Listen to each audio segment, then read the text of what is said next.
Nací en La Habana, me llamo Giovanni Sánchez y hace 3 años decidí abrir un blog en internet bajo el nombre de Generación Y. Antes de ese momento, en realidad lo que hacía era observar mi realidad, meditar sobre ella. Soy graduada en filología, especializada en literatura latinoamericana y fundamentalmente en la novela histórica moderna. Y bueno, pues toda una serie de vivencias personales me llevaron a empezar a publicar esas crónicas desencantadas de la realidad en internet que ya han cumplido 3 años de su aparición. Me convertí en bloguera porque sentía en el interior una acumulación de preguntas, historias por contar, insatisfacciones y frustraciones sociales que no encontraba un camino para canalizarlas. O sea, decidirme por internet no fue una opción entre varias, sino la única posibilidad.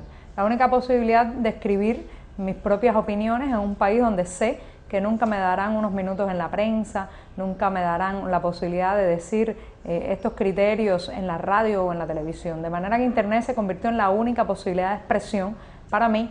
En Cuba tenemos 2 grandes grupos de obstáculos para acceder a internet. Uno, los que tienen que ver con la infraestructura tecnológica, el poco acceso. Vivimos en uno de los países con la más baja tasa de conectividad del planeta.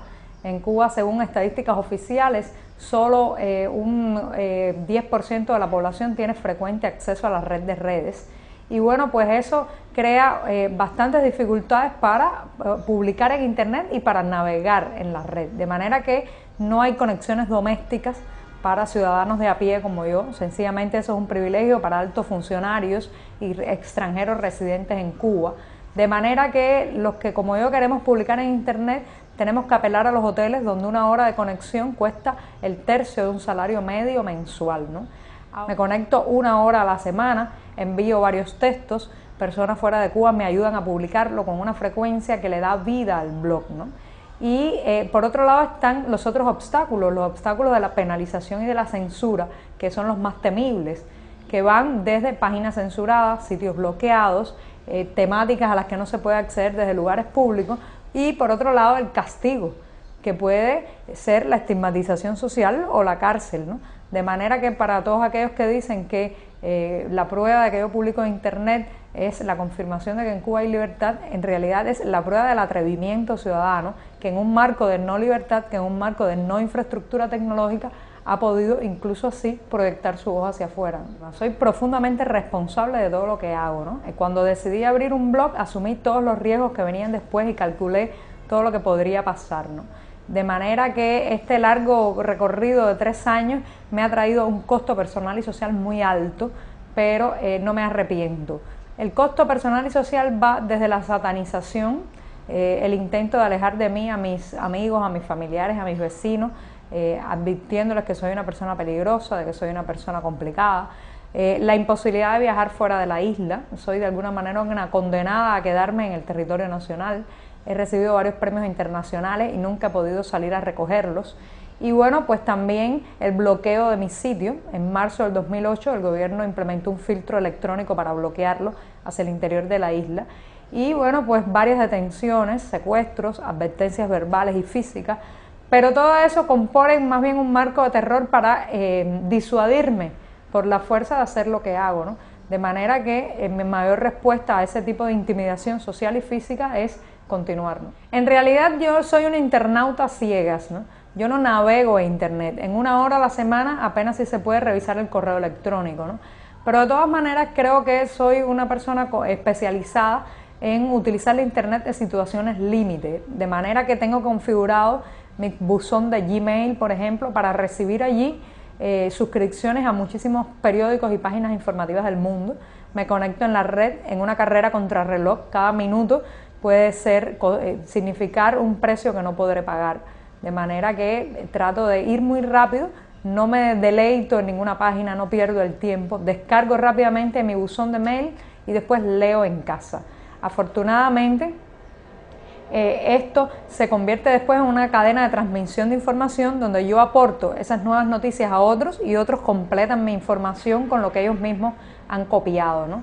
Y creo que sí, estar bastante informada a pesar de todas las limitaciones tecnológicas, ¿no? Mi vida puedo decir que ha cambiado en algunas esferas totalmente y en otras se mantiene básicamente igual, ¿no? ¿En qué ha cambiado? Bueno, pues antes era una persona bastante anónima, ahora camino por la calle y mucha gente me identifica. Antes tenía más tiempo quizás para mí o para mi familia, ahora tengo menos tiempo libre, pero sin embargo hay cosas que siguen igual, ¿no? A pesar de los miles de personas que leen mi blog, de los premios recibidos, sigo siendo la misma diminuta ciudadana de siempre, viviendo en el mismo lugar, sigo con las mismas limitaciones materiales y tecnológicas, y bueno, pues todo eso permite también que mi escritura siga siendo auténtica. No se trata de que ahora yo mire desde arriba la realidad, sino que sigo inmersa en las colas, en la espera del transporte público, en la búsqueda de los productos que faltan, en la asfixia del control que nos provoca a todos los cubanos, y pues eso se nota mucho en mis textos. La blogósfera es un fenómeno muy difícil de controlar por los regímenes totalitarios, porque es un fenómeno escurridizo, flexible, que muta a formas muy complicadas de paralizar. Y bueno, pues la gran ventaja que tiene es que logra perforar el muro del control en puntos que después es muy difícil de reparar. Y además que es un fenómeno contagioso. A mí me gusta decir que los bloggers son como una gripe, que terminan por contagiar a mucha gente, porque hay tantas personas que necesitan expresarse que cuando ven a otro hacerlo en un marco de libertad en el internet, bueno, pues eso enseguida motiva a otros a sumarse, ¿no? Y bueno, pues es muy difícil callar a un blogger. Tengo una pequeña anécdota. Nosotros tenemos un blog que ayudamos a hacer, que se llama Voces tras las rejas, que lo hacen 6 prisioneros de conciencia de la Primavera Negra que están en prisión. ¿Cómo se hace ese blog desde prisión? Bueno, ellos llaman por teléfono, dictan sus textos, varios bloggers transcribimos y los subimos a internet. Entonces, es la manera de decir, no puedes evitar que un blogger se exprese. Le quitas la computadora, lo escribirá a mano. Le quitas la posibilidad de escribirlo a mano, lo dictará por teléfono. Le quitas la posibilidad de acceder a internet, no importa. Espera que venga un amigo que va a viajar y le da los textos en un memory flash. Por tanto, es un fenómeno difícil de controlar. Cada vez que cierras un espacio virtual, lo que haces es motivar a otros que abran muchos más, ¿no? Claro está que sería más seguro cerrar el blog, decir, bueno, ya he llegado hasta aquí, continúen otros. Pero en primer lugar todavía tengo mucho que contar, ¿no?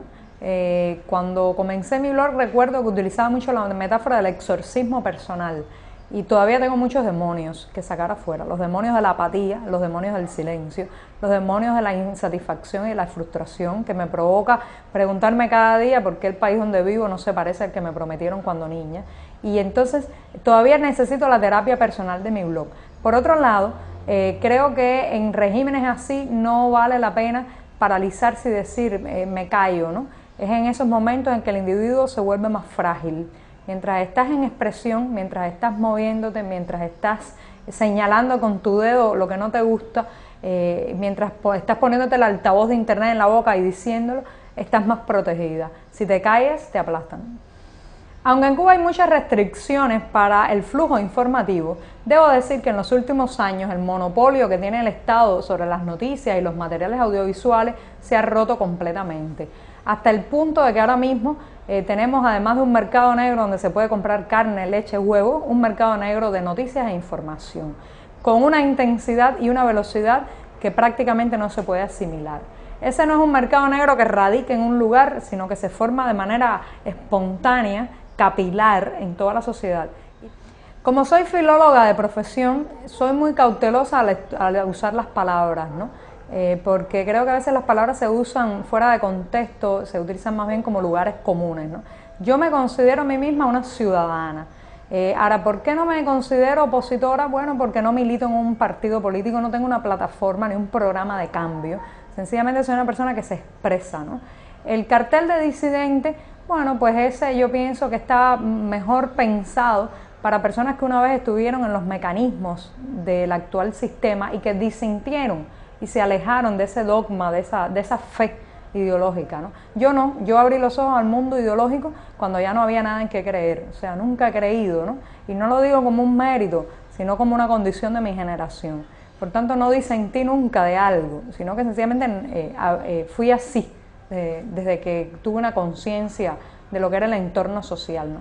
Me gusta mucho lo ciudadano. Además, yo creo que serían los partidos opositores, que serían los grupos disidentes sin ciudadanos, sin electrones libres como yo a los que convencer, sin personas a las que presentarles sus plataformas, ¿no? De manera que yo creo que esta sociedad lo que más está necesitada es de ciudadanos empoderados, independientes, autónomos, por cuenta propia, que sin afiliarse a una determinada tendencia política sepan los derechos que tienen y sepan señalar al poder y exigirle, ¿no? Orlando Zapata, que murió el 23 de febrero pasado, yo pienso que se convirtió en un punto de inflexión interesante dentro de esta isla, ¿no? Por un lado sirvió como elemento aglutinador de unificación entre grupos de inconformes, no solamente estoy hablando de partidos de oposición, de grupos de disidentes, sino también de personas que hasta ese momento habían estado en un marasmo de inconformidad pero sin atrever a pronunciarse. Orlando se convirtió así en un elemento catalizador de unidad y de indignación, ¿no? Después, bueno, pues hemos asistido a un aumento paulatino de esa indignación, no solo dentro de las fronteras nacionales, sino sobre todo afuera. Y bueno, pues los huelguistas de hambre han mantenido también esa tensión. Yo personalmente creo que hay muchas otras formas de luchar antes de llegar a la huelga de hambre, pero también comprendo cuán frustrado, cuán imposibilitado está un ciudadano de expresarse por otros caminos, que tiene que escoger la huelga de hambre como método de presión, ¿no? En estos momentos, bueno, Guillermo Fariña, periodista, psicólogo, una persona muy interesante desde el punto de vista de su proyección, está todavía en huelga de hambre, y yo pienso que la posición del gobierno es no ceder, o sea, mantener ese pulso de no liberar a los presos políticos, pero al menos ha servido, pienso yo que es muy importante, para decirle a la opinión pública internacional lo que está ocurriendo todavía al interior de la isla. De manera que algo se fracturó en estos días para el gobierno cubano, y esa fractura implica la pérdida final de la máscara que proyectaban hacia afuera de que en Cuba había libertades, de que en Cuba había un marco de respeto a los derechos humanos, ¿no? Nosotros somos ciudadanos del mundo y estamos apelando a esos derechos planetarios que debe tener lo mismo un niño en Bombay que un joven en Buenos Aires, ¿no? De alguna manera yo pienso que debemos pedir que no se nos mida con otra tabla rasa, ¿no?, diferente a la que se mide a ciudadanos de todo el mundo. Queremos aspirar también a la participación ciudadana, queremos aspirar a estructuras más democráticas. No somos animales de circo, ¿no?, que nos conformamos con instrucción primaria y quizás con un poco de alimento. Queremos más, queremos libertad, necesitamos expresarnos, asociarnos. Y para eso es importantísima la solidaridad internacional. No nos dejen abandonados, no nos dejen solos, porque solos no podemos, ¿no?